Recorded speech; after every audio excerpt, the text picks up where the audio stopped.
Let's take it back to the beginning. We're celebrating 25 years of Star Wars Episode 1, The Phantom Menace, by revisiting this iconic made-for-DVD documentary.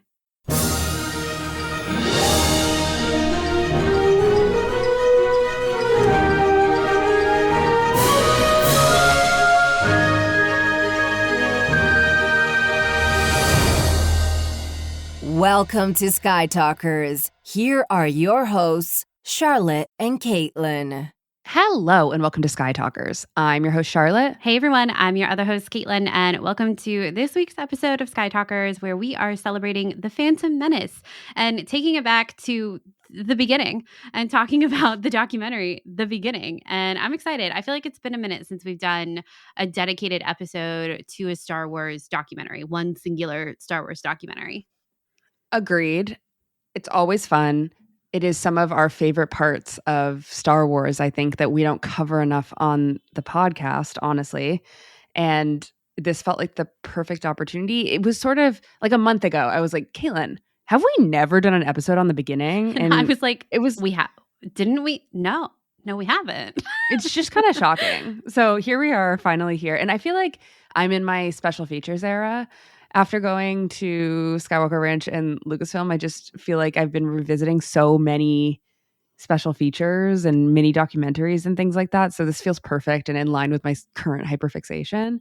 So yeah. Speaking of that, thank you so much, everyone, for all the so many nice comments about our previous episode about our trip to Lucasfilm and Skywalker Ranch and our San Francisco trip. So we really, really appreciate that, and everyone tagging us on social media and everything. It's very, very nice. And we are very overwhelmed with the amount of people who are listening to that and who are commenting about that. So thank you so much for all your kind comments. Yes, thank you guys so much. It really has been fun to see everyone's thoughts and reactions and what their favorite props and stuff are from the pictures that we've shared. So Charlotte actually made this really great highlight reel of both of those visits on our Instagram. So you should definitely go and check those out if you want to see some of the pictures from what we saw inside Lucasfilm, really, because can't take pictures inside Skywalker Ranch. Yeah.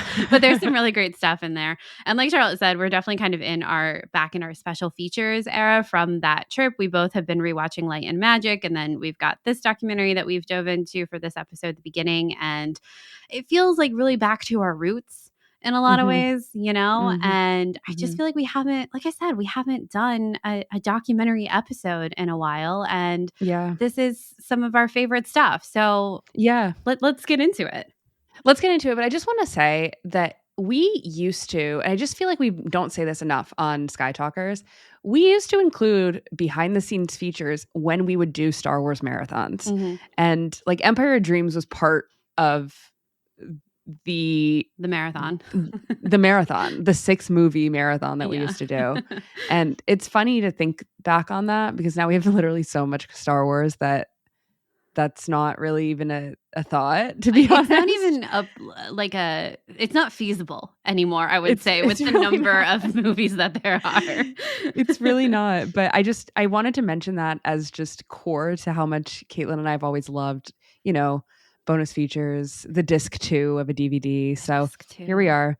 Let's talk about it. So in part 1, we're going to go over the history and our history with the documentary, The Beginning. And in part 2, we're going to talk about standout revelations. And in part 3, we're going to be talking about the thesis of the film and some lingering thoughts. So without further ado, let's get started. So who talks first? You talk first? I talk first? Okay, so welcome to part 1, where we're discussing the history and our history with this documentary. So let's lay out the facts. First things first is the documentary The Beginning was a documentary originally produced for the DVD release of The Phantom Menace. So while now we get DVD releases 6 months after, in Blu-ray, 6 months after maybe a movie comes out. Sometimes things are on streaming 3 months after, if we are fast tracking things, right? The DVD for The Phantom Menace came out in 2001 along with this documentary. So there was a lot of bonus features on this DVD. It's one of the best-selling DVDs of all time. And The Phantom Menace was the first Star Wars movie to come out on DVD. So I think that's pretty cool. I went down a lot of rabbit holes trying to find out more information about this documentary, and I found a cool interview that theforce.net did years and years and years ago, seemingly in 2001, about the release of the documentary with the director John Shank. And John Shank has a documentary film production company that produces a lot of documentaries. Some of the names seem familiar. I haven't seen any of them beyond the beginning, but this was his first project out of school to follow around George Lucas on this. I can't even imagine this project being assigned to someone, honestly. And this interview, which I will link in the show notes, was interesting because the interviewer was very much like, it's weird to have a documentary that doesn't have a voiceover. And it didn't actually occur to me that this documentary doesn't have a voiceover or a guiding, Narration, voice. yeah. Yeah, and narration. It's so curious to me, and I think that's what makes it one of the best Star Wars documentaries ever, because there's a lot that the audience has to infer and think about. And I thought it would be fun to read some quotes about how much went into this production. So this is from the director, John. He says, I was never told when I first started that we were going to do an hour-long documentary that was going to end up on the DVD. I don't think DVD even existed as a format when I started doing this. So I was told a lot of things. Lynn Hale, the publicist, said, I need you to collect footage so that we can use it for press reasons. And Jim had ideas that he wanted to do for marketing things. And George Lucas had this idea that maybe someday this would be used for an online digital film school where you could go and, like Rick said, watch a couple hours on costumes or a couple hours on stunts or special effects. So I had this idea that I just had to essentially shoot anything that seemed interesting. And it's a pretty broad charge to get. As a documentary person, usually it's much more honed in. And because it was kind of this top-down project where George and the people around it really wanted it to happen, there weren't many closed doors. Pretty much any door I knocked on and explained who I was and who wanted this thing done was open to me. And I shot tons of things. The irony is there is stuff that I really wanted to get but couldn't because it was sort of an inside job. Was that when Jim called me up to hire me to do the DVD part of the thing, I actually hadn't had this frank conversation. Like, what should be the tone of it? And do you have any feelings? And he said, John, give me the dirt, show me the stuff that's really going to make this thing seem real. Do you have anything where people are screaming at each other in the trenches? And that's kind of in the spirit in which it was made. We really tried to flip it on its head, the idea of making of, and try to bring out the juicy stuff that we have. So interesting, right? The fact that there were hours and hours and hours of footage that was produced with no express understanding that this would end up as an hour-long feature documentary. Instead, this could potentially go into an educational service or something, and which we know George Lucas has gone on to create or had been in production to do that right at this point. I can't remember. I think he started recording in like 1994, 1995. I should have written that down, but I didn't. But basically, he'd been following around George Lucas in these very intimate meetings for years and years and years, capturing so much footage. And could you read this next quote, Caitlin? Yeah. This quote goes, and this is from John as well. Maybe someday there'll be a DVD release of the documentary, and you should see the hours of outtakes. I mean, there's a million things that are in this library of footage that probably will continue to get mined over the years as Lucasfilm does more projects. It goes back to what I said before. It's mostly a matter of kind of basic editorial decision. Once you decide what the story is, a lot of stuff just doesn't make sense. So there's wonderful stuff. In the movie business, there's a whole world of craftswork that gets done. And there's wonderful stuff with British painters talking about working on the initial Star Wars and getting invited back to do this one, sort of the whole old world, new world debate that was going on. Would certain things be sets or certain things be done digitally? That, for example, it would make a great film unto itself. But we only had a certain amount of space, so we had to make the decision to leave that for another era. Release the extra footage. Where is this? I feel like we haven't seen it. I think when we say extra footage, I think there's literally hundreds of hours. No joke. Because the way that he describes it, of it initially being that it could be for teaching purposes. So you would go and watch a couple hours on costumes or a couple hours on stunts. There's nothing in this documentary about costumes, really. There's maybe just the hairstyles, but there's barely anything about the costumes. And so, like, if there's hours on costumes, I mean, they distilled this thing into an hour-long documentary. If this guy was following George around for, years, it sounds like, and the production, I mean, when we say there's untapped potential, untapped hidden treasure troves within the Lucasfilm archives, this is the stuff we mean. Yes. And I just think it's fascinating that because there wasn't exactly a thesis of what they hope to uncover about that came from filming to eventually create a making of documentary, what we got is so real. And that's why the beginning stands honestly on a pedestal by itself and for a lot of fans as one of the most truthful pieces of Star Wars filmmaking, right? It's so interesting. It's very much shot in the cinema verite concept. And I feel like it does this thing for me where I watch it and I'm like, in some scenes, I'm like cringing. And in some scenes, I'm laughing. And some scenes, I'm like fully bought in and locked in on George's vision. And it's really fascinating, I think. The idea that the team making the documentary is just going around shooting anything really without any kind of set purpose. I mean, that's kind of what John says, right? That, usually with a documentary, you have kind of a perspective, a thesis that you're trying to get across. So you're filming with that intent to tell that type of story. But the idea that you didn't have that type of story here, and that at the time, perhaps the point of all of this filming was for a teaching perspective, it's kind of like no need to edit any of that, because a student, for example, would need to see kind of the whole creative process and collaboration. But then to take Yeah. all of that footage and distill it down into an hour long, I think was probably so challenging.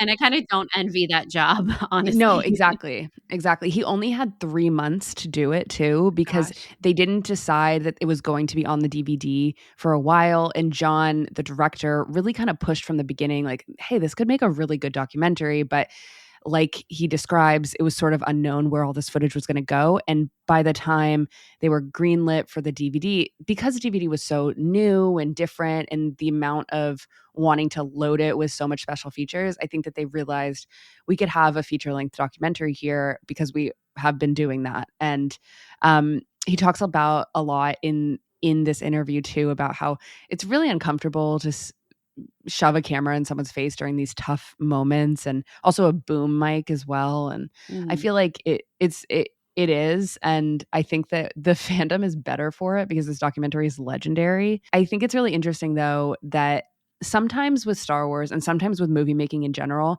you kind of don't know what you have until you kind of edit it all together, and then you can create a narrative that goes through it, and it really works out. And this is a really good example of that.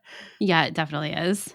I just have to say, I was trying to find a lot about this documentary and it led me to old message boards. Man, going back during this time and experiencing old early 2000s message boards really brought me back, and also made me remember how much of a hotly debated person George Lucas was in terms of will he ever release the original trilogy and things like that. It was just like it was really toxic back then, and I feel like as a fandom we have kind of glossed over that, so I felt like I needed to mention that. And in a lot of ways this documentary was used to boost up that toxicity, and I feel like here in 2024 I don't feel like it's really used that way, but for a while it was. And some of the clips in the documentary have been memed to death, and I think it has this whole like tide of the changing thoughts around the prequels has been so interesting to track. And I think I've been saying forever that we need to do an episode about that, but it just feels like a massive freaking topic. I don't even know how to crack it open. But the fact of the matter is some of the things that come out of this documentary, which I would say the memes that come out of it, sort of like Jar Jar is the key to all of this, like it's poetry, it rhymes, everything like that. I do feel like all of those things that are in this documentary make sense in the context of the documentary. Like I would stand by all of them. Like Jar Jar is the key to all of it because of the CGI character and like buying into that, right? And then also like poetry or rhymes, it's so memed to death, but which is sad because I think it totally works.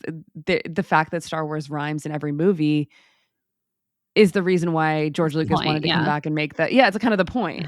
And so I think I don't know what I'm getting at. I'm just trying to say that for a while, it makes me sad that this documentary was used as sort of the butt of a joke that I don't think as a fan I ever wanted to be a part of. Does that make sense? Yeah, it does. And I think it's just about kind of being back in that headspace. And Yeah. I think, for us who became fans like in this period, like you were obviously already a fan, but like a real a real fan, a diehard fan in this 2005, 2006 period, which is shortly after the DVD came out, right? Not too long. I think it's easy to remember that time in the way that we talk about of like, yeah, it was really hard to be a Star Wars fan. But then to go back into these forums and really see the stuff that was being written, it's kind of, I don't know, it kind of opens up that scab, picking at that scab a little bit. I think, like, yeah, I can remember that it was hard, but remembering that it was hard, like, it's kind of softened over time, especially, the past couple years where it feels like there's been such a big prequels renaissance, which has been so great to be a part of, that you can kind of, I guess you want to forget that there really were some truly awful things said about this movie, the documentary, the whole thing, really. So I think to kind of go back through these forums and really read it firsthand again, it's like, oh, it made you kind of feel like you're 15 years old again, and like, oh wait, but I Yes. really like this thing. What do you mean it's Yes. not good? Exactly. Anyway, I think all that to say, I think it's interesting that this documentary isn't on Disney Plus now. It really Okay. exists only on YouTube and on the DVD, and I think on the Blu-ray set. But I feel like there's so much special features that are missing from Disney Plus, which is really sad. And I feel like people are missing like a big chunk of like what Caitlin and I were just talking about. Is even we hold these special features pieces so near and dear to our heart that I'm sad that new fans can't. It's not that as accessible. It does live on YouTube, which is good, but I found through this process of researching for this episode a major respect for people who continue to keep record of some of these digital shorts and things that were released Mhm. on StarWars.com and have been kind of deleted. And there's just so much out there in terms of footage that who knows, maybe it was originally some of John's own footage. I have no idea, that are being archived by fans like you and me. And I think that's really cool. Again, this is such a tangent. I didn't mean to get on this, but it makes me sad that it's on Disney Plus is the point. Do you remember your first time watching this documentary? Kind of. I'm sure it was with you, probably in my basement. I think that when I don't remember necessarily the first time I watched it, but I think that you guys know I became a fan in like 2006, and prior to that, I was a really big Narnia kid. Still am, and I was totally obsessed with the movie that came out in 2005. And that DVD has really excellent bonus features. And I watched the bonus features of that DVD, the making of documentary for the first Narnia movie. I don't know, like so many freaking times. And I think when I became a Star Wars fan, having that come, and I think that Narnia DVD is honestly what made me think more about how movies were made, honestly, and like appreciate a behind the scenes feature. And also, we were just kind of in the golden era of DVDs and behind the scenes features once we get to like 2005, 2006.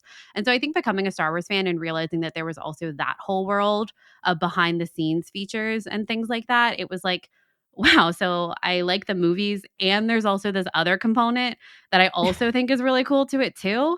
And I think the first time I watched the beginning, and definitely like the first couple of times, it was like they they really made this, and they really showed all of this in this documentary. I think even back then, with what little I knew about film and filmmaking, you can tell that the beginning is different, and that it is so visceral in the way that it portrays how the Phantom Menace got made. I don't know. There's, like we've been talking about, there's just something really raw about the beginning, and kind of, that this guy John had access to all of these meetings, kind of no matter what. If he knocked on the door and said, "I'm here because George Lucas wants me to film you," it's like, okay, come on in, and film it. So I think that you can tell that the beginning is special. It's different. It's super raw, super honest, I guess is probably the better word there.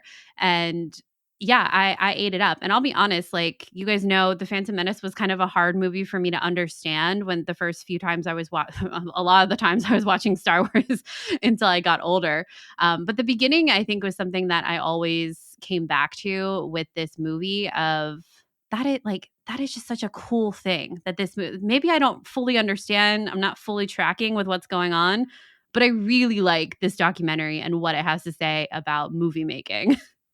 Yes, it's such a good portrait of George Lucas Mhm. at this point, and I think that if you're trying to understand, like you coming into at that point a complete saga and trying to understand, okay, who's this like patriarchal figure who like made all these movies, right? Yeah. It's a good place to start Yeah, it because is. you're like, oh, wow, I understand him. I also don't really remember the first time I watched it. Honestly, Caitlin, it might have been with you. It might have been the Probably first was. time that I watched it. Yeah.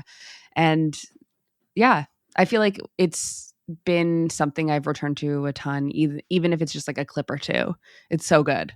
Well, I feel like a lot of the clips from the beginning have honestly, they, like you said, they've become memed, but they're also just a part of like Star Wars fandom in a bigger way too. Like even talking about the poetry it rhymes line, that's become so synonymous with the way that so many of us talk about Star Wars in a positive way, not in that kind of joking, mean-spirited way, but in a Mhm. positive way. And like you said, it's a good portrait of George Lucas. And so much of these kind of, I think, pinpoints of how we started to think about him as a creator probably stemmed from our first viewings of this documentary.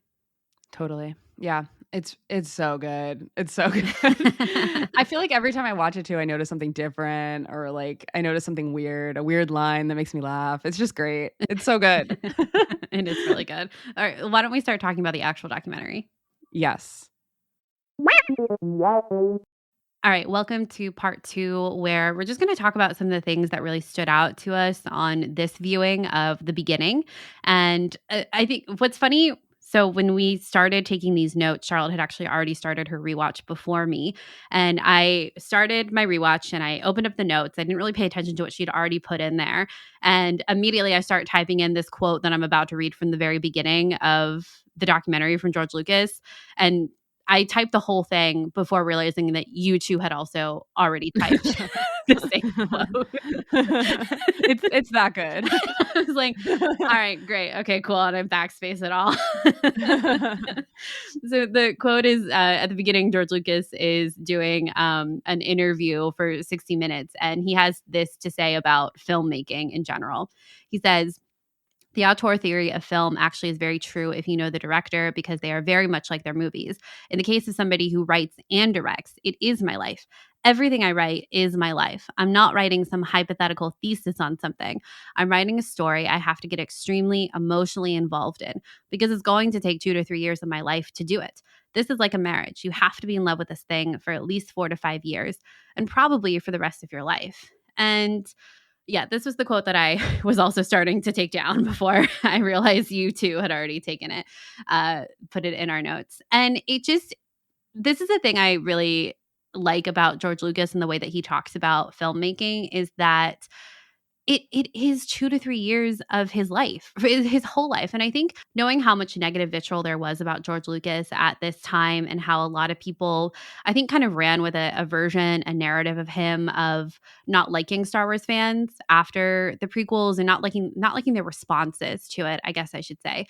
But the fact that he kept making it, I don't know. This is something I was thinking a lot about in this viewing, which we might talk about in part 3, but he kept making it because he loves it. You know what I mean? Like he genuinely loves these stories and he wouldn't do it if he didn't love it and if he didn't believe in the story, because Mhm. it's 2 to 3 years of his life just making the thing, let alone living with it for the rest of his life. Like he says, you know, at least 4 to 5 years and probably the rest of your life. And it was just this good reminder that filmmaking, films, especially something like Star Wars, these things are not made flippantly. They are made with purpose and with a point of view. And maybe I don't always like the Yes. point of view, but I remember talking about this with about George Lucas in our early episode, Charlotte, of like, maybe I don't understand the decision that George made, but I know that he thought about the decision. And Mhm. there's kind of a comfort in that, again, that it wasn't just made just because, that there was a Yeah. reason behind it, even if I didn't understand it or didn't agree with it, as if, you know, I needed to be, I'm like on the level to like agree with George Lucas at 16 years old about a movie I've seen a couple of times in the grand scheme of things. Yeah, I think starting this documentary with this quote is really Mhm. bold, especially because a lot of people, when you talk about movies and film, really do not subscribe to the theory of auteur theory at all. There's a lot of people who are like, you have to separate art from artist, that there is like a movie exists on its own because of the amount of people that make the movie. And the definition of auteur theory, if you're not aware, is the director who oversees all audio and visual elements of the motion picture is more to be considered the author of the movie than the writer of the screenplay. So I think when us Star Wars fans, I think we do subscribe to this theory with George Lucas, especially with the 6 movies, because of the involvement that we know with material like this documentary. We know he's involved in basically every single decision and has a very clear viewpoint. Of course, that's not true for every single movie, but it's fascinating to me that there's this affirming nature of, yeah, these movies, they're a struggle, and sometimes if you don't understand, like you said, like if you don't understand it, like you have to go back to George Lucas, and there's probably a reason why he did that, and maybe we don't know this reason right now, but maybe through our life we'll figure out this reason. We'll figure it out. Yeah, because like maybe George was going through something in his life and we haven't experienced that as an adult when we were kids, right? It's just it's interesting to go through, and I've had that personal experience with The Phantom Menace myself. It was not my favorite prequel, but some of the things that didn't used to hit really hard now. Yeah. Anakin saying goodbye to his mom. Can't even talk about it. I know. It's like, it's insane. It's just wild how that kind of has evolved. And I think if I can look at that specific part of the film, I think that's emotional for him too, in some personal way, probably. Yeah. And again, we start the beginning with this and we know, okay, everything is personal. Everything with George Lucas is personal. And I think that's fascinating.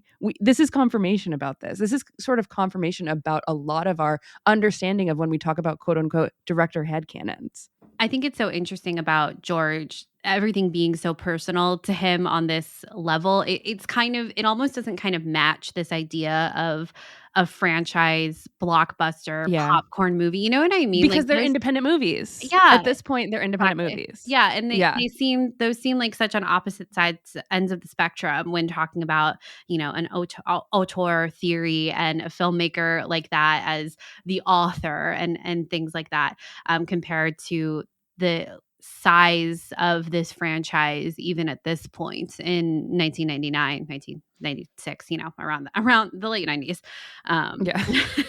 Mid 90s? I don't know. Nothing with this footage is dated. I mean, I shouldn't say nothing. Some of it is, but it's sort of interesting, like thinking about how it was put together. I don't know. Let's talk about the iconic real, not real scene. This one gets me every time I watch it. The expression on everyone's faces in the room. And this is the scene where George has all of the storyboards. They're brought in on these huge foam boards, wheeled in, and he's got 2 highlighters, and he just dives in and he starts saying, "This is going to be real, not real, real, not any colors." I forget which color is which. I think pink is real and yellow is not real, if I remember. They're highlighters, and he starts going in on it, and you see everyone's expressions in the room of like, oh, like was not expecting this. It's also funny because when you realize what he's coloring, you realize he's coloring maybe 2 minutes of like one huge storyboard is like 2 minutes of the entire movie. So I actually can't imagine how stressful this must have been for someone like John Knoll. Like throughout this entire documentary, John Knoll is a hero, and he's like, I'm doing my damnness to figure out how to do these shots, and he's like, well, we don't have a real good way of doing this right now, so I don't know. And he's saying it with a laugh because it really is so unbelievably overwhelming, especially if you have watched Light and Magic recently. You have a little bit more context to, they truly do not have a good way of doing that right now. Like what they've done are shots that amass to maybe 2 to 3 minutes in an overall movie. At this point, George Lucas is really handing them a ton of money and not a lot of time, and is like, you got to figure this out, which is the spirit of ILM, and it's awesome. But it must have been so overwhelming to go from, honestly, basically like 0 to 60 miles per hour with something like this. And it is so funny because George, just with those highlighters, I don't know. Yeah, we have to shout out our friend Brandon from Talking Bay 94 because when he did was it last year? It was in London, right? At the podcast stage. He did the I most feel like it was in Anaheim. I think you're right. I think it was in Anaheim. But at his podcast stage, he did the most iconic podcast merch where he had the highlighters. He had bought hundreds of these highlighters in the colors pink and yellow and put the podcast name on them. But it was a nod to this scene of Real, Not Real. Yeah, And it was iconic. It was truly the best podcast merch I think I've ever seen in my life. It was so great. But I totally agree that watching their expressions, seeing John Knoll throughout this documentary. There's a bit later when they're in full post-production swing, and John Knoll is talking to another visual effects guy, and the visual effects guy is like, so like how many backgrounds are we doing? And John Knoll just kind of laughs, but it's that nervous laughter of, hundreds. And then they're like, well, can it look like real life? And he's like, no, it has to look different and it has to look otherworldly. Yeah. And it's like, oh, okay. I just know that's so much work. I just know that's just hours and hours and hours. So stressful. They really did the thing. You know what I mean? Yeah. I think the most interesting thing about this, though, personally, is how often this comes up in behind the scenes documentaries about Star Wars. With this quote from George Lucas, he says, "The real question is how can we change the operating procedures to get done what we need to get done in order to completely revolutionize the way we make movies. So this is all doable. It's not just we have to do it for this picture, we have to do it for 2 more pictures. And if this picture works, then everyone else is going to want to do it for their picture. So what are we going to do? No one can afford to do it at these prices. So this was in a budget meeting that this quote came, that George says this. And what did they say? It's like a $50 million budget, and they're showing him the cost of the shots basically for the computer and generated shots as well.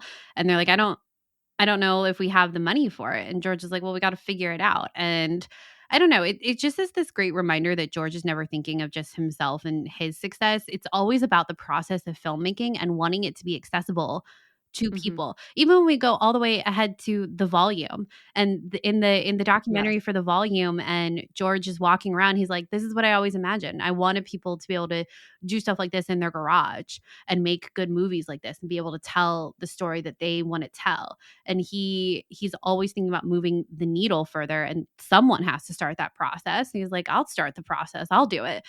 And he does it, obviously, with all these other brilliant people. But, he's writing the check. Yeah, a couple things. First thing is this whole how do we change the operation so that it works is an interesting part of the documentary, because it makes me think of how everyone talks about how Jon Favreau, when he was working on The Mandalorian, basically changed the way that the order in which they make things that made The Mandalorian a lot more feasible. I don't know, feasible for television. Like, how do you make 8 mini movies? And I think that is getting at this George Lucas quote as well. And then the other thing is that in the Light and Magic documentary, Ben Burtt said something about George Lucas that I've just been thinking about a lot. And I think that it has a lot to do with what you're saying, is that maybe it wasn't even Ben Burtt, but a couple people have said this about him, that when someone was stuck with a visual effects issue, with a money issue, with a sound issue, he would say, well, just think about it. Just think about it.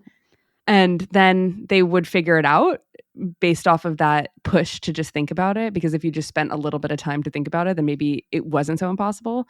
And of course, that's not the case in every single instance. But the concept of, well, we got to get it done. We're going to figure out how to do it. Yeah. Is that principle. And that comes through again in this documentary so much. Well, there's also the component of just having that creative freedom, to having that time, honestly, to think about it.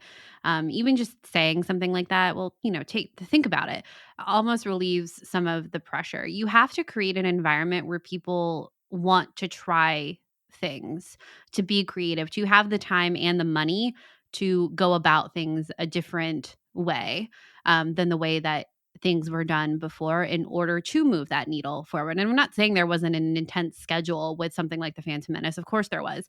But I think something we see throughout all of George's career is that, part of the reason, tying it back to our trip to Skywalker Ranch, which we talked a ton about this in the episode we did, but about just that creative feeling of having a place, an environment where you feel like you can try things out, do something a new way, and you have liberty, you have security in your job, I guess, to try things a different way and to figure it out, what it's going to take to do the thing. And I just think that has always been a real hallmark of George, Lucasfilm, ILM, of with their employees being able to do that. And again, I'm not saying there aren't stressful deadlines and pulling all-nighters and intense work environments. There absolutely is. But I think that is something that kind of sets them apart too. I don't think it's all that all the time. Yeah. Also, in this instance, George had Rick McCallum by his side Let's as go. the Let's executive go. producer. Let's go. I feel like, also, by the way, my whole life I've said Rick McCallum. It may be McCallum. I don't know. I don't know. I really don't know. I'm a little self-conscious about that. Anyway, the fact that he curses so much in this documentary just kind of gives me life. And I love his dude, the constant use of dude, talking to Ewan McGregor on the phone, being like, dude, I'm so glad that you joined. Like, it's gonna be so when awesome. he's like, I just saw Liam in Prague. We were talking about it. Yeah. Yeah, it's just like, all right. Oh my gosh. And obviously him showing up in that screening at the very end of the Cornet Theater. Yeah. When he's like, this is awesome. It's just like perfect. Just everything about Rick is so funny to me. And I just kind of am sad that we don't see him at all. But we had him for these glorious 3 movies. And man, was he a presence. It's everything. I'm with you. I really can't say anything else. I'm with you. I wish we had more of him. I'm also self-conscious about how I say his name. But Richard McCallum. I'm not self-conscious about the Rick part. I know. I just decided to add that. Yeah, he's kind of everything. And that phone call with Ewan, I just thought, number one, that office. I'm obsessed with this weird, funky this giant office with like 2 desks, and then the feng shui of it just feels so off. It's got like green carpet, no idea where it actually is. I think it's in the Rolls-Royce factory, but I think it's in London. Yeah, I'm not 100% on that, but that's where I think it is. Anyway, I just like Rick is at one desk and George is at the other desk, like very far across the room from each other, but they're having this conversation. I don't know. Just funny to me. Totally agree. Another standout, obviously, is when Steven Spielberg comes to visit and George shows him the battle droid. Steven kind of breaks the battle droid and then tries to put it back together and puts the arm on wrong. And you just know that's like $200,000 just right there.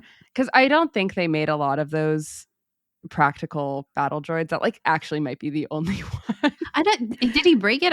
Because I think when the shot starts, he's just holding the arm. So maybe it's probably not broken. It's funny because I think he was about 2 seconds away from breaking it though. If he was really forcing that arm back in the wrong position. And George just grabs it like it's upside down. Yeah. I love just the constant like it's gonna be great. It's gonna be great. It's gonna be great. I love it because Steven is clearly so excited. He's such the supportive best friend. He like me is a little lost in the Phantom Menace world at this point, but he's 100% on board. Totally. Like, you steer the ship, just tell me where to row. I'm there with this upside down battle droid arm. Yeah, I love it when George is describing like it's gonna be these battle droids on one side, it's gonna be this. It's literally War and Peace. They're coming at each other. I'm like, you know what? Yeah, it literally is War and Peace, George. Steven's just holding this battle droid arm. Like, that's great. That's so great, George. Yeah. I want to talk next about Ewan and his hair. The cutting of Ewan's hair. I always forget just how luscious Ewan's hair is when they shave it. And he goes on this whole thing about how thick and coarse and incredible Scottish hair is. I mean, he's not wrong. He's not wrong, but I always forget just how much hair he has in this scene where they show him shaving it, and also how long the Padawan braids are I feel like too. they told him to not cut his hair so that they could do whatever with it. So that's Probably that's true. what we're seeing. Yeah, that's Yeah. probably true. But the part I really like about this scene is that you hear George talk to him about the haircut, and they're doing the braid at that time, and they're talking about, where will it be braided exactly? Is it just at the end? Will it be tied with thread? Will there be meaning behind that, etc.? But George talks about how you have to go just a little weird, not too weird, just a little outside the norm with some of these things in this space opera fantasy. You have to make it relatable, but also it's Mhm. supposed to be otherworldly. But there's a line there that you kind of have to toe a little bit on either side. And I thought that was really interesting. Totally. I like that he acknowledges that because I don't. Later, when George Lucas says, I may have gone too far in some places, again, a quote that I feel like has been taken out of context in a lot of ways.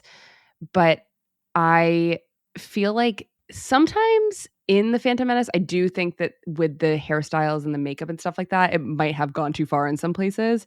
Even though it is iconic to the movie now because we're 25 years away from it, I feel like I don't know. I feel like that acknowledgement is interesting in itself because that's the acknowledgement of like you can't go too far because you have to ground it. Because I would argue that some of the stuff I think is too far. I think sometimes like the Nemoidians are a little too far. I think sometimes the like Amidala outfits are a little too far, even for me, And I think that it's interesting that there's this acknowledgement. Well, I think it's for the Jedi too. It's Yeah. specific that he's talking about Yeah. the Jedi being a little bit outside the norm here as far as someone like Obi-Wan Kenobi's haircut, that it's not going to be something it's not going to be something so extreme like Padme's, like Queen Amidala's outfits. It's going to be a buzz cut and a side braid that we're going to True. end up cutting more because this is the time of the Jedi. Like George talks about this too, of this finally being the time we see the fight and the Jedi Order that everyone's kind of been thinking about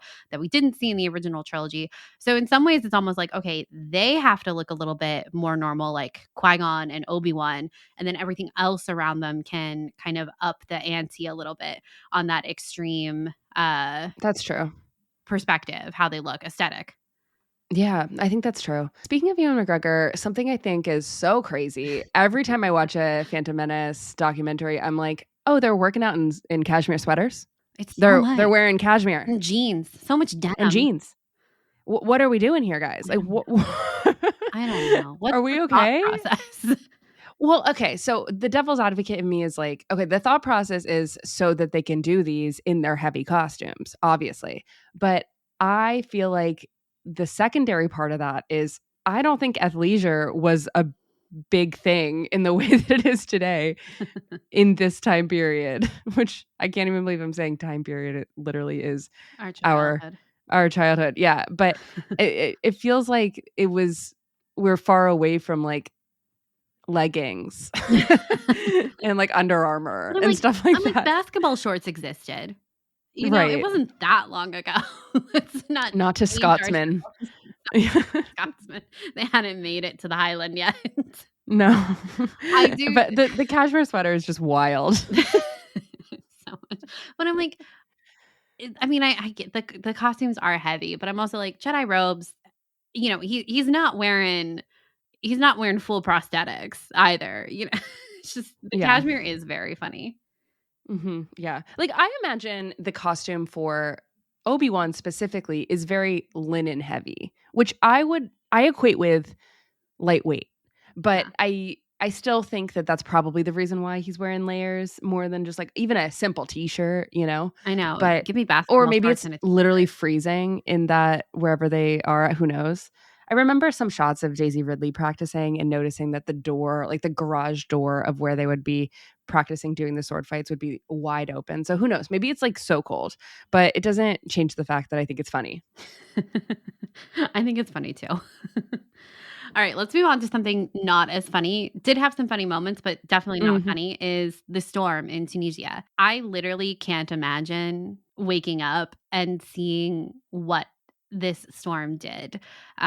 Wreaked total havoc on the entire production. I should have written down what they said the winds got up to, but crazy winds that destroyed a ton of props, blew away Liam's Qui-Gon Jinn wig, and beard and beard. and beard. And beard. Thank you. Rick has an iconic line that is, they were trying, he's on the walkie-talkies talking about what they're going to do. And they're like, we're trying to locate the beard. and he's like, check Algeria, which is so funny. I think it's so funny. He's you can definitely tell he's going through it in these couple of shots he's of him. quite literally like, we need to push this to the end of the schedule. Yeah, he's literally going through the wreckage and going through it at the same time.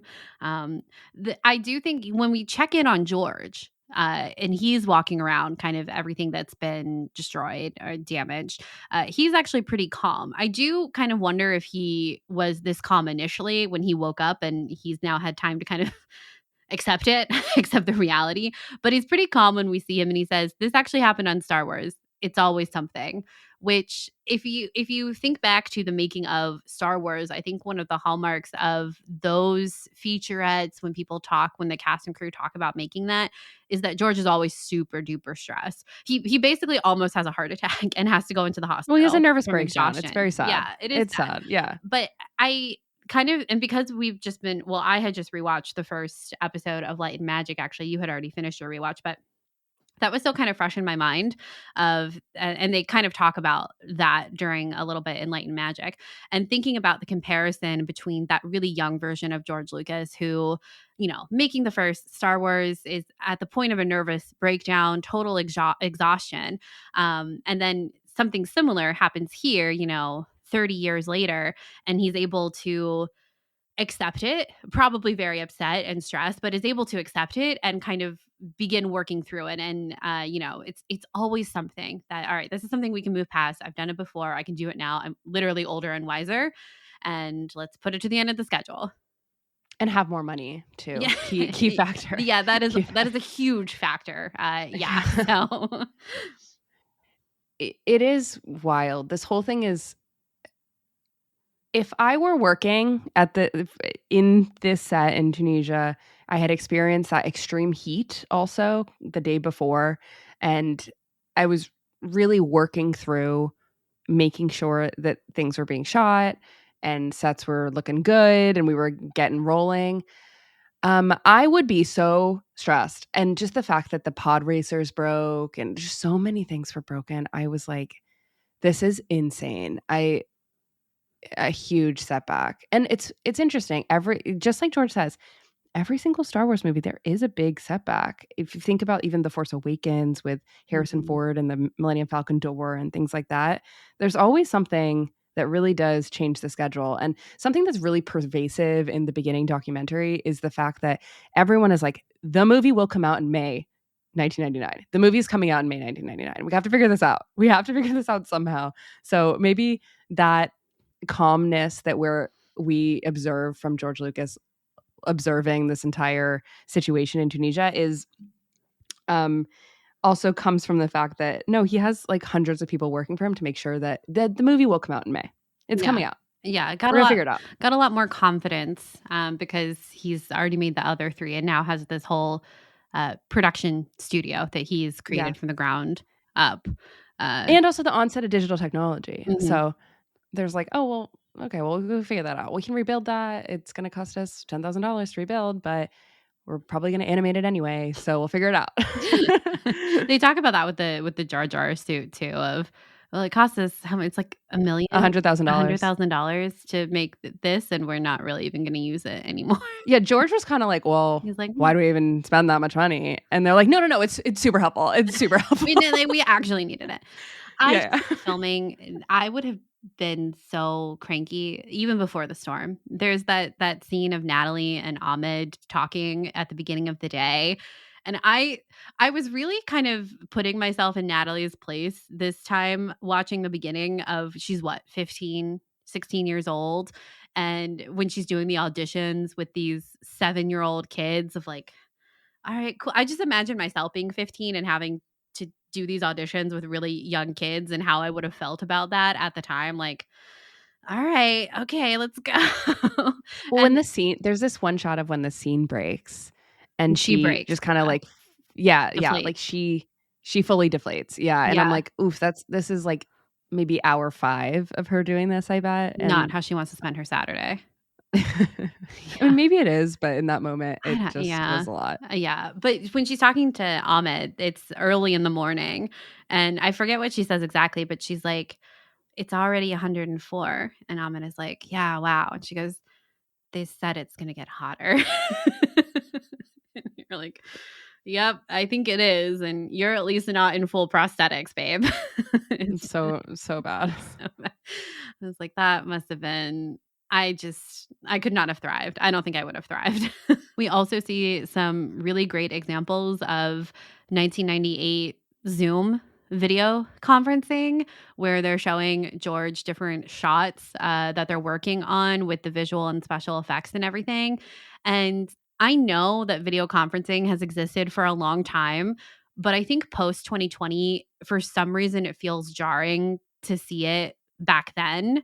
And I know how annoying it is to sit in a meeting now in 2024 that I can't imagine trying to get good notes and good feedback and have a meaningful conversation via 1998 video conferencing technology. I mean, clearly it worked and it did what it needed to do, but I don't know. I just had like a visceral reaction to the video conferencing in the beginning, I was getting stressed right? because you can't screen share. You Is there can't buffering on these videos there that they're sharing? has to be because you can't there's definitely a delay. I remember watching, when you watch newscasts and you cut to people and we still have a Yeah. delay, right? It's so crazy. But I feel like it would feel so unproductive. Even though in the documentary they're like, "This is great. We can see everything." I'm like, "I know you guys aren't seeing the full There's a picture." lot And of this must be edits in really, this. really frustrating to be in California and the UK and just going back and forth and things like that and to work on those shots and everything. It would be a lot. And just like you, I was getting overwhelmed at the fact that the video conferencing was on a TV too. It wasn't even really on a Mhm. computer or anything. I wouldn't even be surprised if they developed that technology themselves. Probably, probably. Yeah.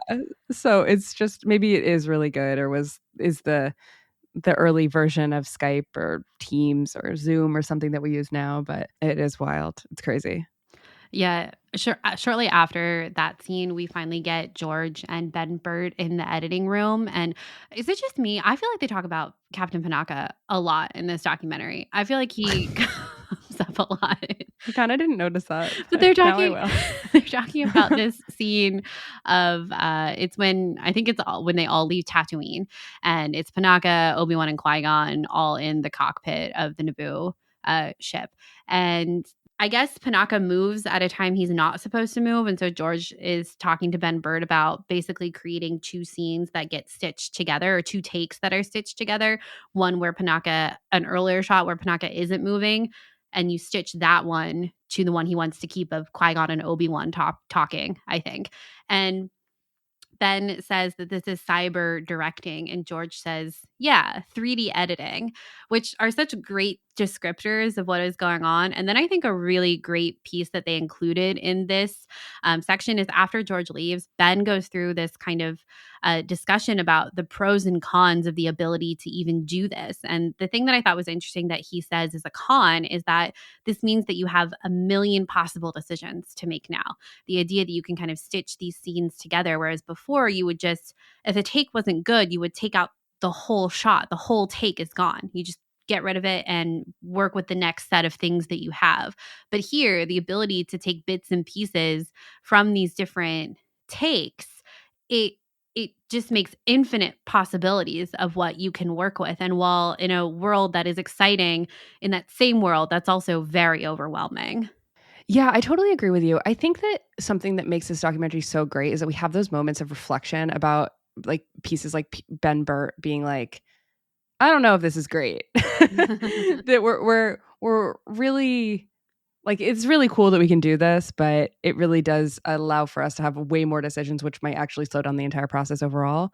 Of course, it makes sense that you have a filmmaker like George who knows his vision, even though I guess you could argue that maybe his vision has changed a little bit. But I think that period of reflection from Ben Burtt was really good. And there's a lot of like honesty, I think, that comes from Ben Burtt specifically in this documentary that it's really interesting and good because Ben Burtt wears so many hats, right? We started seeing him originally in that Empire of Dreams documentary, just recording the beeps and boops.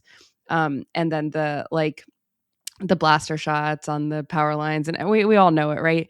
And then here he took on a bunch of different roles, producing, editing, and things like that. And it's really cool to see him make those creative decisions and change. And he has a lot of opinions, I think, specifically in this documentary. Yeah, he does. And this little bit about him talking about the cyber directing, but then the difference between cyber directing and 3D editing, I don't know. I'm still kind of stuck on them both using those descriptors to describe what they're doing. And it's definitely food for thought, especially when they're kind of at the forefront of this type of technology. It's very interesting. Yep.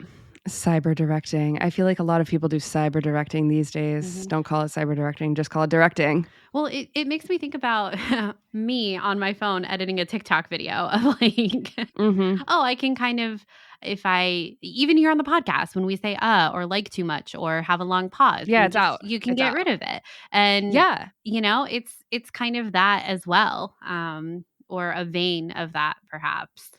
Well, let's not forget that George Lucas and Lucasfilm and ILM and everything also invented the edit droid, which made editing so much easier. So everything we owe CapCut was leading to them. this. Yeah, no, but actually, funny. I mean, lest we forget that John Knoll invented Photoshop. Like, there's just so much. What's that meme of the iceberg, and you just see the tip of it and then you go. Yes, we've done that on the Patreon. Yes, we have. I forgot about that. We have done that. We should do another one. That was a while ago. Yeah. We also have a great moment of Frank Oz, with the puppet Yoda. And then while he's underneath the stage, George shows him, I guess, early cuts of Watto as a full CG character.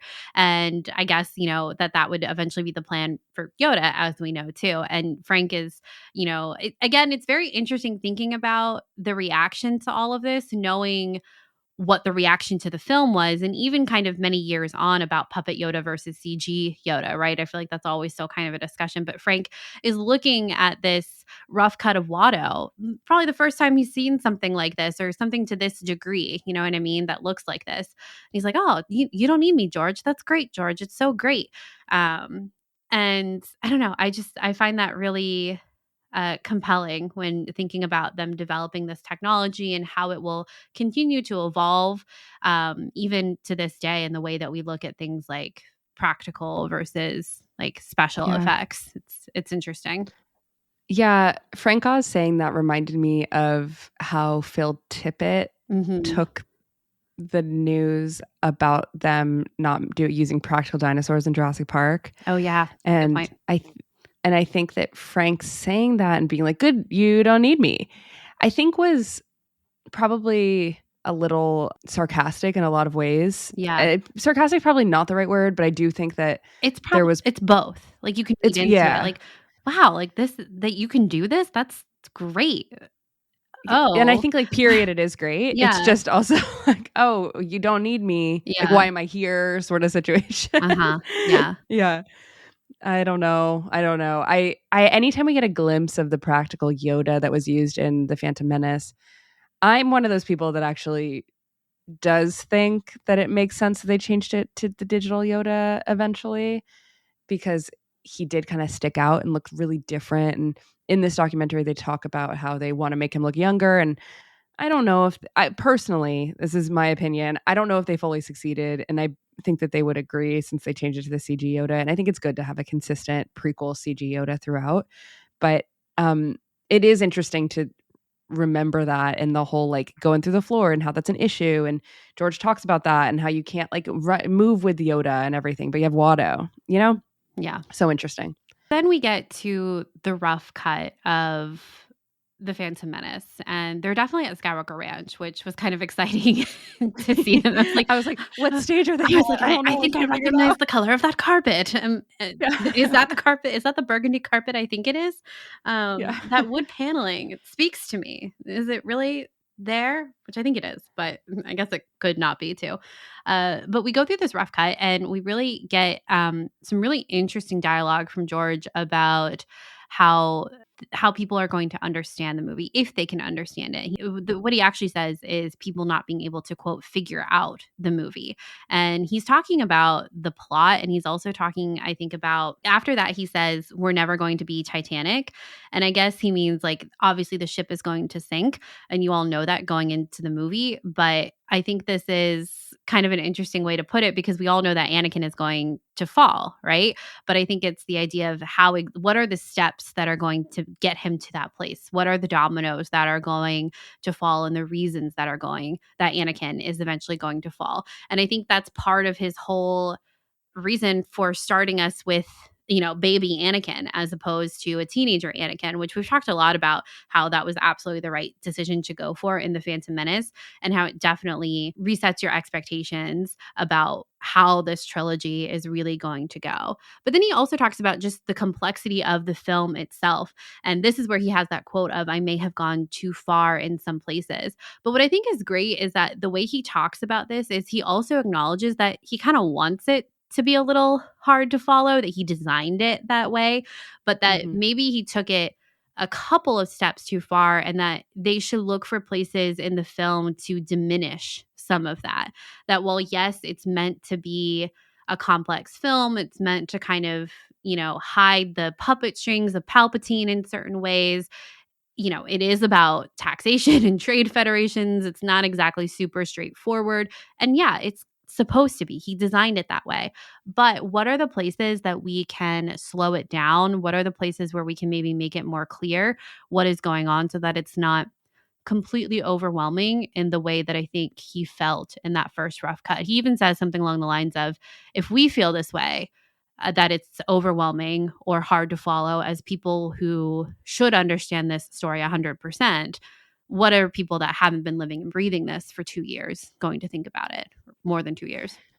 Yeah, and I think it's Ben Burt that brings up, like, in the original Star Wars, you have the trench run, and then it's like sequential. Yeah. And then he says, we have a hero dying in one shot, and then Jar Jar making a joke in the next, and Anakin blowing up the thing in the next. Like, it was so much. And I think I've seen some reviewers talk about this before, and I've tried to talk about this in the podcast. I can't successfully speak about it, but there are like 5 separate things happening in that climax of The Phantom Menace, when in A New Hope, there's one thing happening. In Empire Strikes Back, there's 2. In Return of the Jedi, there's like 4. And then we kind of keep building upon that in order here. And it just gets really confusing. And this is the point where I think the editing plays such a big role, where I don't find what Ben Burt is saying to be actually the issue with any issue with The Phantom Menace. Like, I don't have a thought about, like, they figured it out is the point that I'm trying to make, because I think tonally, when Qui-Gon dies, I feel that moment before moving on to the next one. Like, I don't feel like I'm on like a breakneck pace journey. I think they did figure out how to slow it down, and acknowledging that and putting this into this documentary, I cannot overstate how interesting it is that we have this, because we don't have this type of reflection for movies like The Force Awakens, The Last Jedi. Well, we do have a lot of reflection about The Last Jedi, but none about The Rise of Skywalker and things like that. And I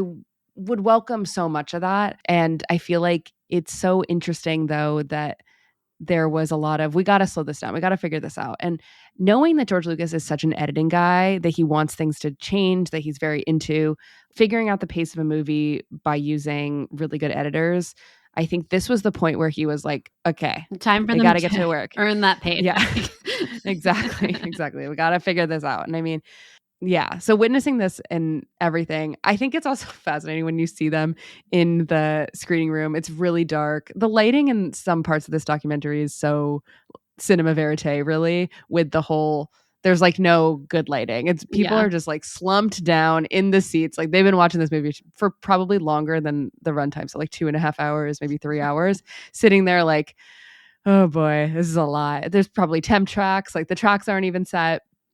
And I feel like that must have been a lot in itself. A rough cut is a rough cut. Yes. Just Star Wars just never has a solid rough cut. You know what I mean? Like Yeah. people think about when George Lucas showed the rough cut of Star Wars to all his friends and everyone but 2 people hated it. I think that is another reason why George would want this to be filmed, is because of that familiar experience and knowing that it can get from one point when your filmmaker friends hate it to The biggest film of all Blockbuster time. changed everything. Yes, Yeah. exactly. Well, exactly. it's important to remembering that this footage could have been used in a university film school setting of, yes. look, you're seeing Star Wars on screen and it looks perfect, but look at this rough cut where everything was very much not perfect and not great and in a bad place. And then here's how we were actually able to take what we had and create the film that you saw on your movie screen at your theater down the road, So I think that's a piece of it too. But we get in this section too, we get a rough cut of the pod race that ILM and John Knoll are showing to George. And there are so many backgrounds that they're having to create. I feel like this is what John Knoll is kind of constantly talking about throughout this documentary, is the backgrounds. And he's like, are people even going to be looking at the backgrounds? Like, what are we going to do about the backgrounds? And they're showing a rough cut of the pod race. And George says, you're not looking at the backgrounds. You're not looking at the pods. You're listening to the music. And everyone laughs and everyone's like, that's so true. Like John Williams will put this great thing on top of all of this. Well, what's funny about that is because there's no music in the pod race. It's very funny. It's hilarious, actually. But then it immediately cuts to John Williams conducting Duel of the Fates at the end. And it's just always such a treat. And the relationship between John Williams and George Lucas, I always am clamoring to see more of, because I love these clips that we get of George explaining what's going on and the way that he's talking about how this course, the Duel of the Fates, everything is kind of on the line here, and that'll come back to play in the third movie. And he tells John, he's like, you didn't even know this, but it's going to come back. this piece that you've written here, it's going to have a point in the next couple of movies.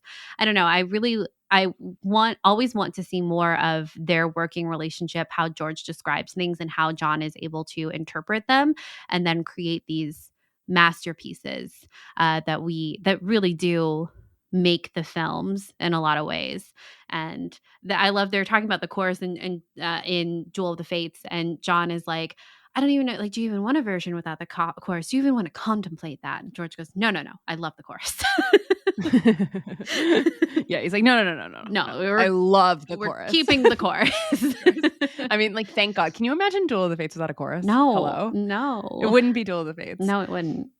I think a lot of people say that Empire Strikes Back is John Williams' best Star Wars score. Like, I think that's sort of widely thought, but I do think The Phantom Menace is in a league of its own in terms of John Williams' score. And I'm so with you. I want more interaction, but generally, I actually think, Caitlin, that John Williams has very little questions about the film. Well, he gets it too. Yeah, I feel like he just gets it. When he's talked about his working relationship with Steven Spielberg, Steven kind of gives him nothing too. Yeah. And then he just kind of goes off of either the script or the dailies. And just the fact that I feel like it's not even the script. I generally feel it's just the dailies. And I don't think he even reads the script, which, whoa. Well, the recording session that we see of Duel of the Fates here, I'm pretty sure that the date that they show on the screen when they're, when he's actually conducting is January 1999. So it's very close to actual release date as well. Yep. And then they released it, and then it charted really highly on Total Request Live. Qui-Gon's Noble End, baby. Qui-Gon's Noble End. Never forget. Yeah. Wasn't even there, and I can't forget it. So. I know, right? If just gonna add some context here. If you have no idea what we're talking about, did you know in 1999 when they released the soundtrack, like 2 weeks before the movie came out, maybe even longer. One of the tracks named is Qui-Gon's Noble End. So it spoiled the whole ending about Qui-Gon for Everyone. probably millions of people. Yeah. I feel like and since then, Star Wars is so careful about the track names for every movie, and we get track names that are super vague. Yeah. And never have anything to do with death or rebirth or anything like that. Or birth in general. Yeah. Iconic, truly iconic. Oh God. Speaking of iconic, so I feel like we've gone through our standout revelations in this documentary. There's some more I feel like we'll get to in the next part, but let's move on to talk about the thesis of the film. Let's go. Listen, big deal. You got another problem. Women always figure out the truth. Always. Welcome to part 3. We're talking about the thesis of the film. And I think we should lead with the question. What do we think this documentary is saying? I think it goes back to that first quote that we read from George about how this is going to be a part of my life for my whole life, at minimum 4 to 5 years. And I have to love it. I have to be emotionally invested in it. And I think we see that from all of the cast and crew as well, because it is Star Wars. It's something that stays with you. Ewan talks about this, about joining the film in the first place, about, picking out his lightsaber. We see all of these people involved in this movie that are still involved in Lucasfilm and Star Wars. I mean, we didn't even mention young Doug Chiang, but nothing has made me happier these days watching these behind the scenes features than seeing Doug Chiang. I know, it's just, Yep. I'm like, yes, look at him go. Look at him doing the thing. He's doing so great. He is. Go Doug, go. His demeanor, I feel like he would make me a better person if he was like my mentor. Right. He's such a calming presence, such a creative is. presence. Like everything. Yeah. He's everything. There's a great scene where he's talking to George about who they're going to pick for Anakin. And they're watching the audition tapes of Jake Lloyd and the other kids and stuff. And Doug, just talks about his feelings about Jake Lloyd as the pick and why he thinks it works. And I don't know, I thought it was interesting that maybe I just don't know enough that he was a part of that conversation anyway, as I forget what his title was in Phantom Menace, but it's like art director. And I find it really interesting that he was in that piece of the decision-making process. I don't know if he was, got a vote per se, but just there at the table, perhaps is the better way to say it. And like a part of that discussion and seeing auditions. For some reason, it just doesn't feel like those would intersect necessarily, but I guess it does when he's doing like art and concept art that would eventually include Jake Lloyd as Anakin.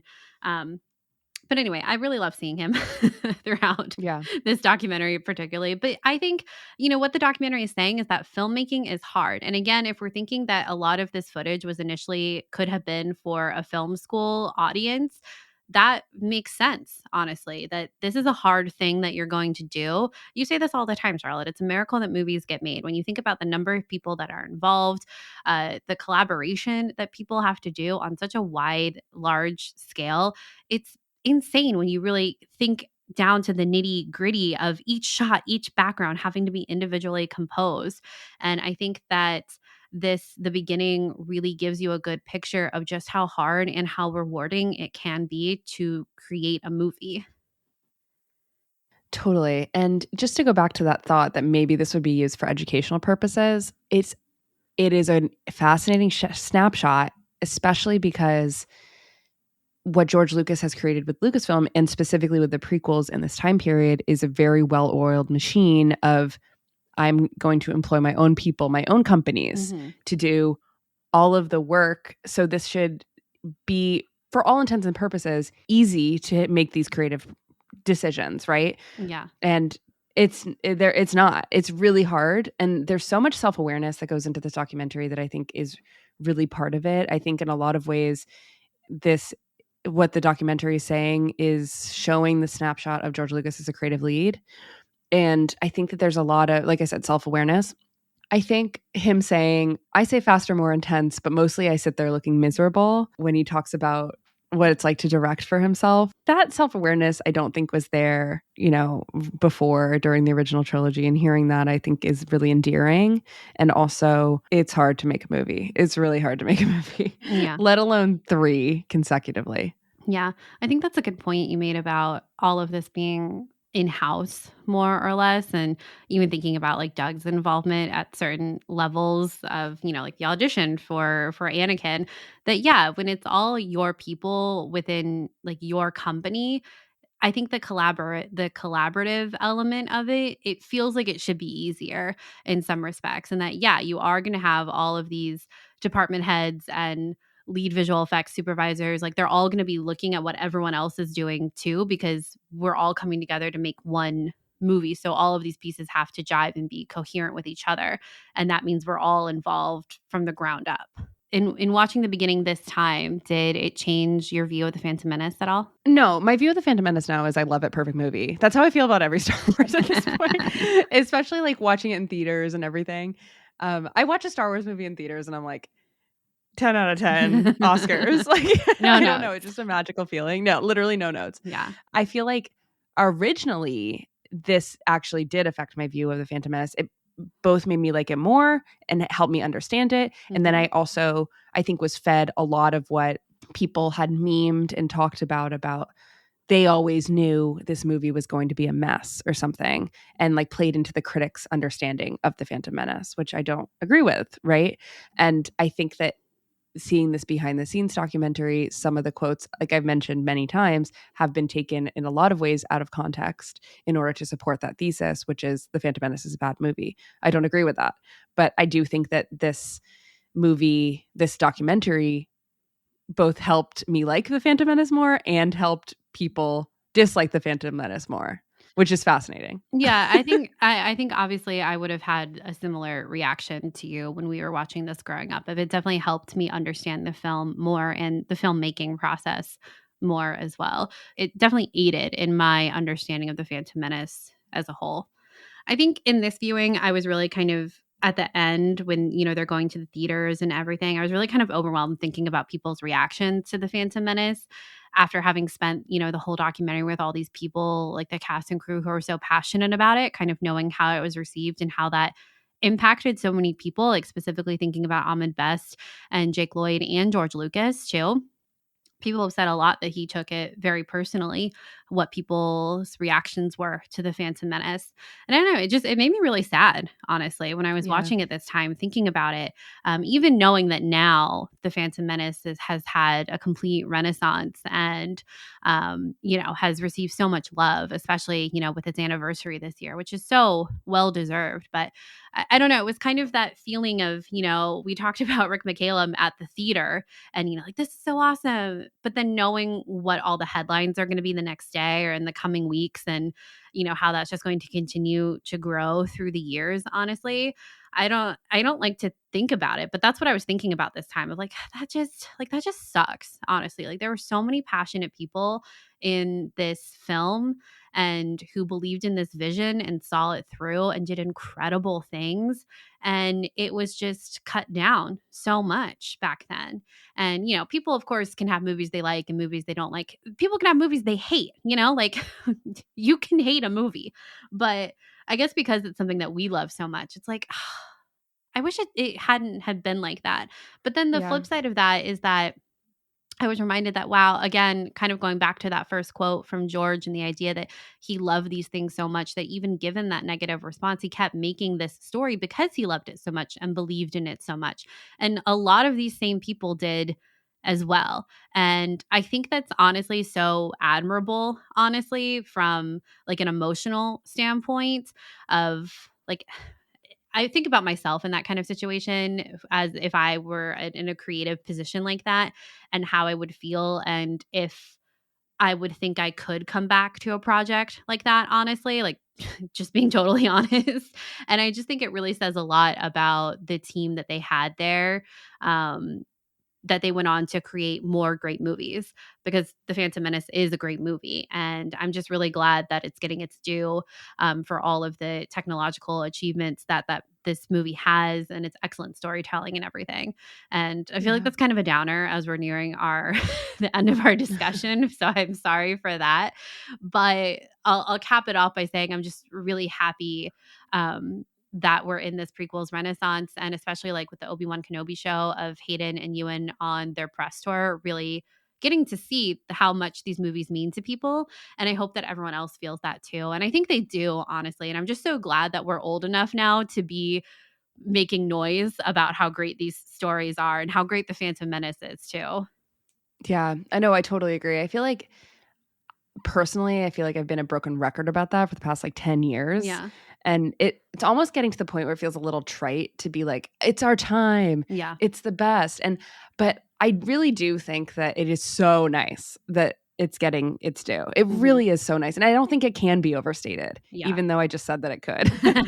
It can't be. And I'm with you. Like, I get sad when I look at people and I look at the amount of people that it took to make a movie. And just like you said, like, I always say it's a miracle movies get made. It is. It is so crazy how many people go into making one movie. And you see just a fraction of those people in this documentary. Again, release more footage. Oh my God. There's so much. Is it in the archives that no one is allowed in? Need to know. I feel like Lucasfilm is sitting on so much archival footage. It's just insane.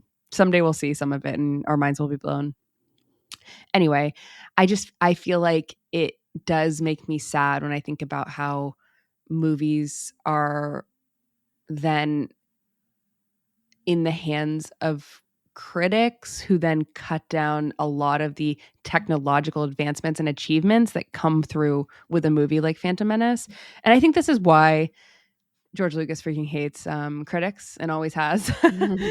And, specifically naming some of the characters like in Willow about after like Pauline Kael and things like that. It's just, it's sort of classic George Lucas. But I think that that's his perspective is like, how dare you cut down the achievements that we made to this movie? Like, so you didn't like the story, so you didn't like the lighting in that one. Like, you don't get like what it took to make this movie. Yeah. You don't understand. And I feel that too. And just like you said, everyone can dislike a movie. Everyone can hate a movie. It's okay. But it is sad when you see the people who worked on the movie when that's the part of the reaction. It's not the whole reaction, but it's part of the reaction. It was the loudest part of the reaction. And I think that's something that Ewan and Hayden talked a lot about on their press tour for Obi-Wan Kenobi, of the loudest people were the ones who disliked it. But there was this whole group of people, a larger portion, I would say, that actually really liked it. And now they're the loudest in the conversation, which is great. I thought it would be interesting to kind of, as we're nearing the end here, to quote George's video from the Phantom Menace 20th anniversary panel at Star Wars Celebration Chicago in 2019, which we referenced. An iconic video. We reference a lot on the show, actually, for like too much, I would say, for what it is. Yeah. But I don't think we've ever actually read the quote of what he says in the video. It's near the end of the panel, and if you don't know what we're talking about, at Star Wars Celebration Chicago 2019, they had a Phantom Menace 20th anniversary panel, which I think this was actually the first panel for the Phantom Menace. And I think I read a quote recently from Ahmed Best at that time talking about how he was nervous to come back. And this was really the first return of Ahmed Best to Star Wars fandom. And for him to be celebrated at that celebration was truly so deserved and so great. And we were there at that panel. And it was really great to see everyone's reaction and reception and excitement for the Phantom Menace. But there was a snowstorm that day, and many of us in the Star Wars community are convinced that George Lucas was supposed to be at that panel, but the snowstorm meant he couldn't, because we get this video of him in what I swear to God is an airport talking about the Phantom Menace. And Warwick Davis is like, I was just sent this video from George Lucas. Should we play it? And here's what George says. George says, "Thank you for coming to the celebration. It's one of my favorite movies. And of course, Jar Jar is my favorite character. Ahmed, he did a fantastic job, and it was very, very hard. Also for John Knoll and all the guys at ILM, I made it impossible for them. We broke a lot of ground. We were using test equipment, and it was the beginning of digital. Even though we didn't get to shoot the whole thing digitally, we did shoot part of it. So it was really one of the first digital features, and I'm very proud of that. The fans are always such a big part of these films, and obviously those of you that are here are the fans of episode 1, and I love each and every one of you." And that was it. And I remember feeling like that was so pointed at the time, and I still kind of think that.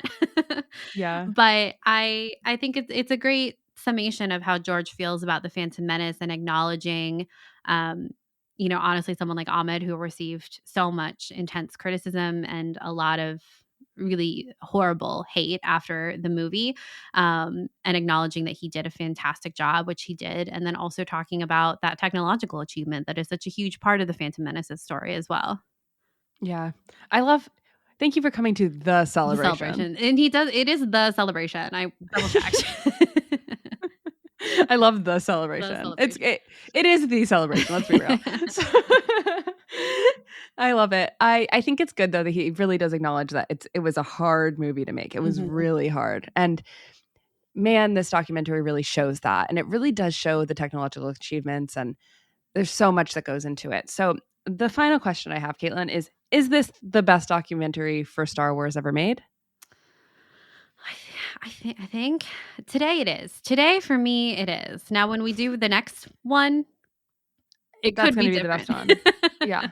I do think the beginning is probably the best. Definitely, if we're talking about like out of each trilogy, the beginning is definitely the best out of the prequel trilogy. I'd say probably out of the original trilogy too. Empire of Dreams is fantastic. Don't get me wrong. It's God tier as well, but it's definitely a different vibe than the beginning. The beginning lives in its own tone and world. And then the director and the Jedi is pretty incredible too. But the beginning, it really slaps. It's so good. It's so good. It's so good.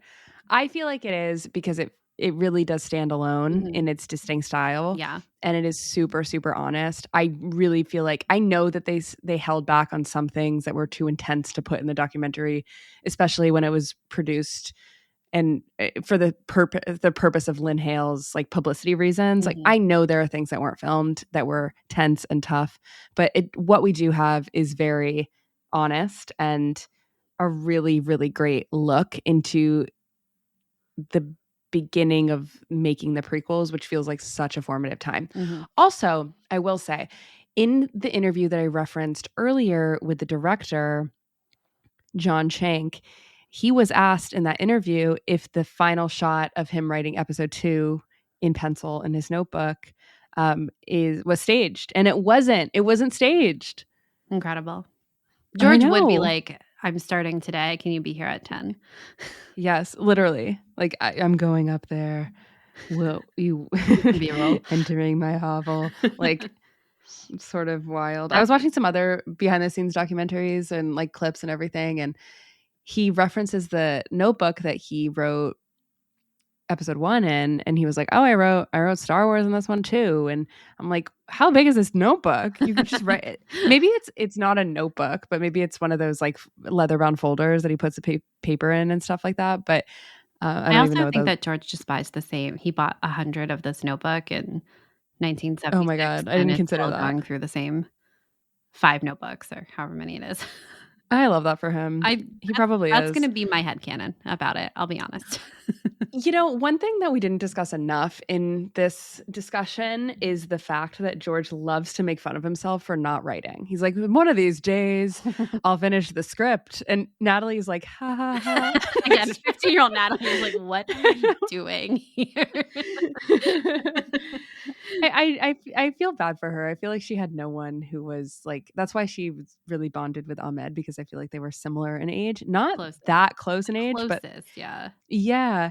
And I think even the handmaidens weren't on set for as long as she was on set. So I feel like she didn't even get that much time. What we hear from Keira Knightley is they had like no FaceTime, really.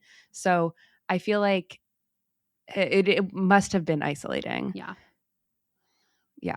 So I don't know. I think it's hilarious that George loves to poke fun at himself constantly throughout this entire documentary. Even though it is heavy and there's so many things that are grueling through it, there's a lot of levity, and that's why the documentary is that good. Another thing that like sticks in my head rent free that we didn't discuss is I love the Jar Jar puppet out the window. It's so good. On the ranch, just them driving, look this way, look that way. Well, and seeing Ahmed in the motion capture suit too, where he has the thing stuck to his foot, I think from when they're working on the pod racer. And he's like doing the stomp, and George is directing him on, well, you see it attached to your foot, and you kind of try to shake it off and then keep going. And then you see Ahmed just do it perfectly. it was great. And then you see it on the computer as well. And it's just all of the dots. And again, I just find myself thinking, like, how are people smart enough to take all those dots and make it into Jar Jar? It's crazy to think about now doing something like that, let alone back then when they were, some of the first doing it to that scale, the first doing it to that scale. It's just wild. A little funny tidbit too, while we're talking about CG characters, is there's a shot where they're working on Jabba, and it's on the computer, and Doug Chang is giving notes on like the type of orangey yellow to use on Jabba's like stomach and stuff. But the CG character, he's like sitting in a driveway or something, and there's just like topiaries, like bushes. It's definitely like the parking lot on the ranch. Yeah. Like I really feel that in my bones. I do too. I do. And it was just so funny seeing CG Jabba just effectively sitting in the ranch parking lot, as we're going to assume. I think I would make that my desktop background if I could. Not gonna lie. I think I took a picture. I'll send it to you. Okay, great. Thank you. I appreciate that. So, I need to go back and get a better one, actually. This one isn't as good as I want it to be, but it's so funny. It's iconic though. Not enough people talk about that. It's so funny. I don't know if I've ever heard anyone talk about it, honestly. Same. So good. Oh, thank you for this pick. It's iconic. All right. Well, is there anything else we want to talk about or laugh about with the Phantom Menace making of documentary, The Beginning? No, I think that's it. I love this documentary with all my heart. And I'm so glad we finally talked about it on the podcast. What the heck? I know. Me too. I'm very glad. And you know what? We were just saving it for now at the 25th anniversary. That's why. Yes. All right. Well, thank you guys so much for listening. Please let us know what you think about The Beginning, what your favorite part of it is, or what your favorite behind the scenes documentary is from Star Wars. We would love to know.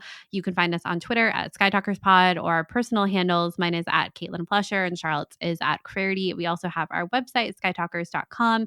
As I mentioned, we have tons of pictures from our trip to Lucasfilm and Skywalker Ranch up on our Instagram, so you can head on over there to check that out. We also have our TikTok, email, Facebook, all good places to find us. And if you have a couple seconds and would like to leave us a review on Apple Podcasts or Spotify, we would really appreciate it.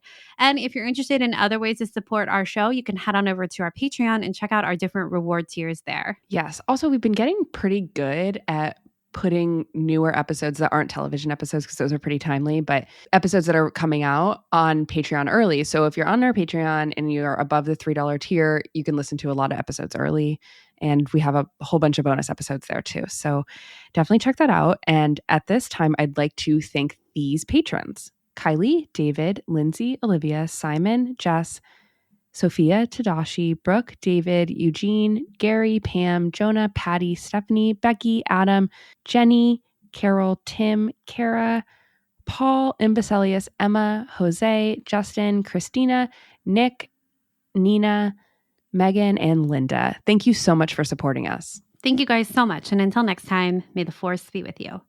May the Force be with you.